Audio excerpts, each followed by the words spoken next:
Come here. All right, you ready? You have to be quick, so he'll go back for his lunch. Okay, who's coming to visit us here, Ed? So this is Almancam. Beautiful horse. I mean, lovely head. He is such a good-looking horse. Very exciting. He's done nothing wrong in his career. Really fancied him on debut. He was very green and babyish at Newmarket. Fell down the dip and kind of was only getting going in the last furlong.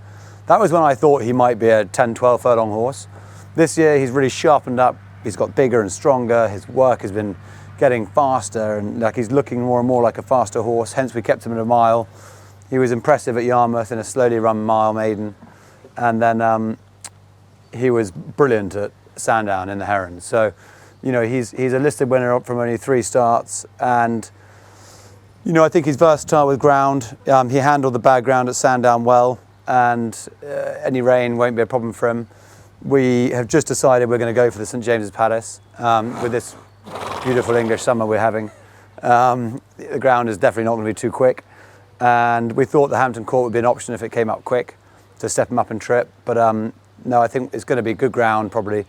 And it'll be fair for everybody, I expect. And we'll find out how good he is. You know, I'd love to run him. If there was a Group 3 over a mile at Ascot, I'd go for that. You know, I don't really want to throw him in against 3 Guineas winners just yet. But, you know, he's going to have to step up big time.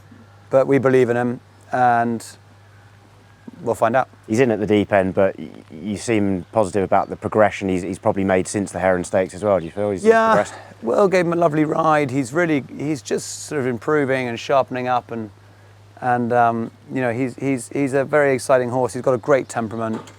He's a good-looking chap, and see how we get on. Okay, Ed. So who have we got here? This is Blinky. He's a very fast 2-year-old by Maymas.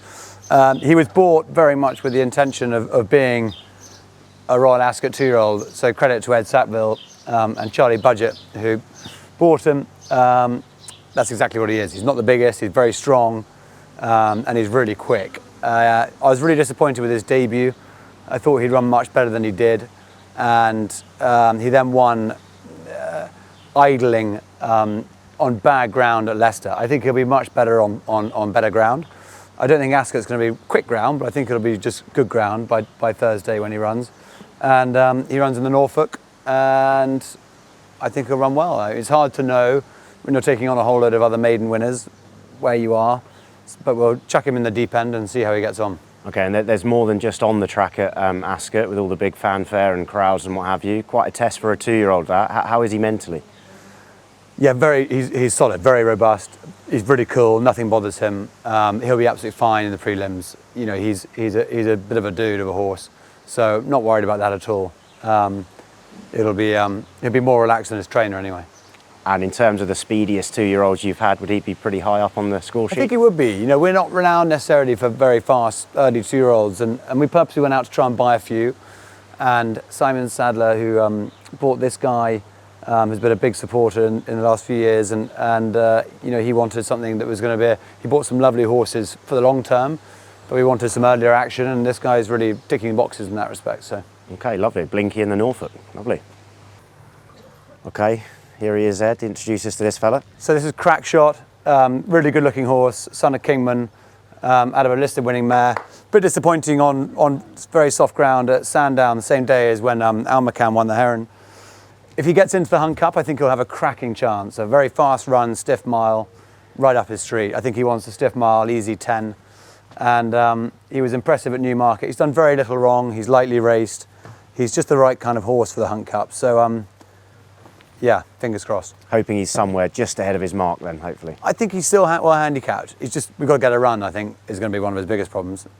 Okay. So if he gets a run and then Jamie Spencer can give him a clear passage, he'll run a big race.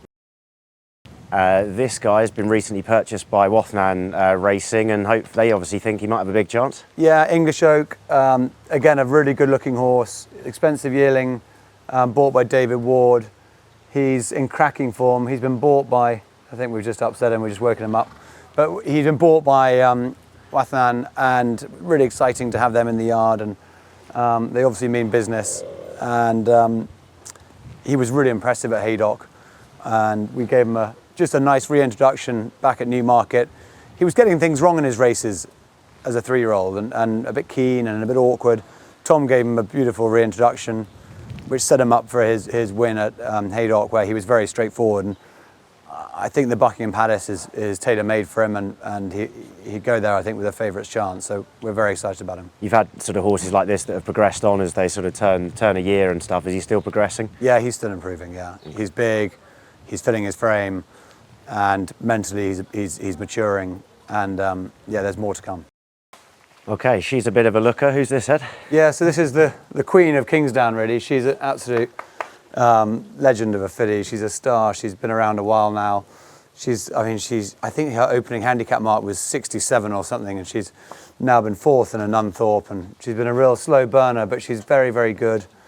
And I just think when she ran in the Abbey last year, I said to the owners, I said, we've got to keep her in training because she'll win the King's Stand, which is now called the King Charles III. And I really believe she's 50 to 1. I think she'll run a huge race. We're going to put her in blinkers for the first time. She should probably have won in France last time out in a Group 3, but she's so laid back. She's got such a wonderful temperament. She's just not got that zip for 5 furlongs in that first 50 yards. Jumps out the gates well, but just takes a bit of time to wake up. And that really cost her the race in France. She ended up last. The winner made all, and she weaved her way through the whole field. And, I mean, she's unbelievably good. I think she's got a Group 1 in her. She's only a listed winner at the moment, but she's Group 2 placed, Group 3 placed, Group 1 fourth. You know, so she ticks a lot of boxes. She's beautiful, and we're really excited about Tuesday. And so the difference between 5 furlong and 6 furlong, 1,000 or 1,200 metres, could just be the blinkers. You think that could do the trick? She's got the speed for 5, and I think that stiff 5 at Ascot will really suit her. We're sort of not, she's somewhere in the middle. So a stiff 5 up a hill where they go hard, and she can just weave her way into it. I don't know. It just feels right. Outsider, but don't write her off. She's an outsider, but she doesn't know her price, and we don't care about her price, and I wouldn't put anyone off having a 5 each way on her. Okay, yeah, Ed, just sort of wanted to touch on, noticed a lot of the horses out there, or at least some of them are Hong Kong owned. You've got a good connection there, and when did that start, and how's it built? Well, that started right day one. I got my trainer's license in October 2010, so my first season was 2011, and Ken Lau was one of my first ever owners, and he's supported me all the way through my career. And we've had a lot of fun and success together. I can't thank him enough. I'll forever be grateful for his support. It's really helped get me off the ground. He's introduced me to plenty of other owners, such as Fred Marr, who was also one of my earliest owners. And then actually a horse that Ken owned, Glorious Empire, Ken sold through Alistair Donald to Mr. Sue. And that horse was how I met the Sue family, who have then gone on to be huge supporters of ours. And I think at one stage we had 12 or 13 horses for them at one moment in time. We've had loads of success. We've had runners in the Derbies, the runners in the Guineas. We've had a lot of luck together and some really good horses. And we've qualified plenty of horses to Hong Kong that have done well. No superstars yet. Thought Waipiru was going to be that superstar when he won the Hampton Court at Ascot last year. We thought he was the perfect horse for the Hong Kong Derby, which I think he was. Unfortunately, he got an injury, which happens, and it's just bad luck. And he's now back in the UK. So yeah, but the Hong Kong support to get my career off the ground and my business to where it is now, where we're lucky enough to own Kingsdown Stables, and is the support from Ken Lau, Fred Marr, the Sue family, and others has been really, really important to that. Now, some of the Hong Kongers that might end up watching here will be interested to know where's the next Waipiro. There's a few Sue-owned horses and Lau-owned horses in the yard here. Maybe an update on a few of them and what their prospects look like? So we've actually, Mr. Sue's horse is a bit of a changing of the guard, really. So Waipiru obviously went to Hong Kong. Stormy Antarctic's been retired after he won 10 races, of which 7 were group races. I mean, he was second in 5 Group 1, 4 or 5 Group 1s. I mean, he was nearly a top-class horse. And Stormy Antarctic was the flag bearer here for 3 or 4 or 5 years, especially as we were relocating from Newmarket to Lambourne, and Stormy really helped keep us on the map, and he's one of the most important horses of my career, and when I look back in 20 years' time, he'll always be one of the most important horses. So it's a bit of a changing of the guard for the Sioux family. So mainly 2-year-olds. We've got Hafita Lane, who's a great old handicapper. He was a horse that Alice O'Donnell bought to go out there. Didn't quite work out, so they sent him to me, and he's been a really fun handicapper, and he's a lovely horse.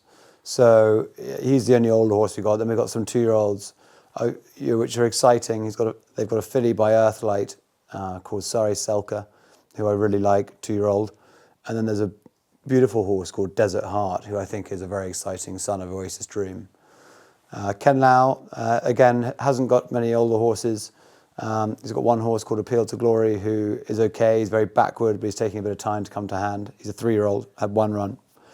And he's got a nice 2-year-old called Pivotal Days, who I'm excited about. Then he's actually got Glorious Empire, that horse I mentioned earlier, his younger half-brother, just a 2-year-old who could be anything. So he's a big backward horse, but we know the mare never misses, and we know the family very well, so he's an exciting prospect. Okay, and having a connection through the owners to Hong Kong, does that sort of inspire you maybe to take runners there to Hong Kong for maybe the big December or April meetings that they have as well? Yeah, really important to have the right horse for that gig, though. I mean, it's very, very difficult. Not many do it successfully. And the time of year is quite difficult for us as well. You know, the December meeting is kind of at the end of a long campaign. So it needs to be sort of thought through properly and planned way ahead. I think people who do it as an afterthought, it doesn't really work out. We tried with Stormy Antarctic, it didn't work. He was disappointing out there. But yes, it's always on my radar, and we'd love to have runners out there. But it's really important to have the right horse and not try and get a round peg into a square hole.